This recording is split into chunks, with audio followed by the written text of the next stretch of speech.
досі. Я слідуючий проходу беру цю ямку.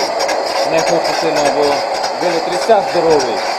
І не виходить, коротше, опасно. От у нас подвижна часть. На цей раз вона в зборі, немає шківів, шпиндель в такому от состоянні. Ну, сам шпиндель нормально, воно подшипників там, видать, вже нема. Так, є пружина, піноль не виходить, десь то, видать, либо заклинена, либо ще щось непонятно що. Шильдик вичищу, подивлюся, чи щось на ньому осталося. Ну, в общем, таке состояние. Не таке страшне, як в прошлий раз, скажімо так.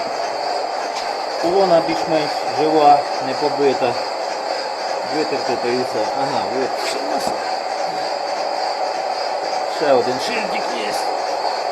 Число обороту шпинделя указано. А тут у нас... Ну, коротше, почищу, подивимося, що з цього всього вийде. Коротше, розпотрошив я станка. Набагато краще состояння, ніж попередній. Пінольку тільки легенько шліфанути і все. Не треба ні зубчики встановлювати, ніде нічого. Все живе, все ціле. Вал. Ну, є сліди невеличкі із носа, але взагалі не критично.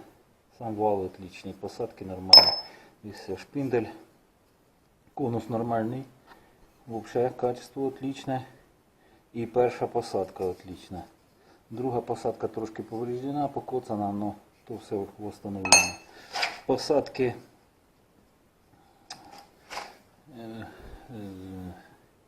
як вона? Направляюча колони посадки живі повністю.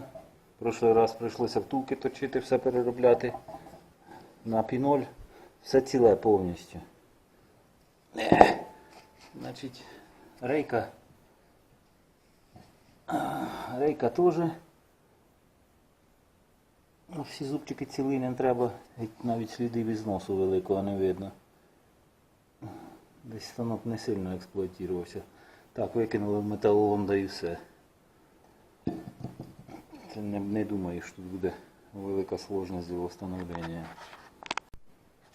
Закінчив роботу над реставрацією станка. Такий у нас вигляд має на даний момент.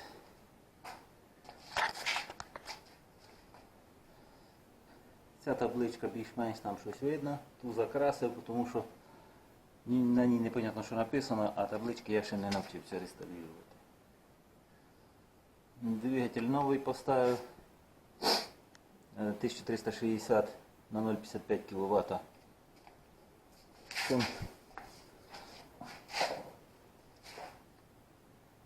Ось такий у нас вигляд.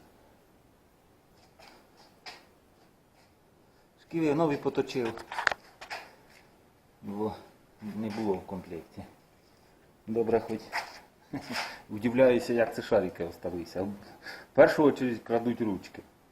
Кому вони на що треба, не знаю, але це те, що пропадає в першу чергу. Все, поїде тепер клієнту.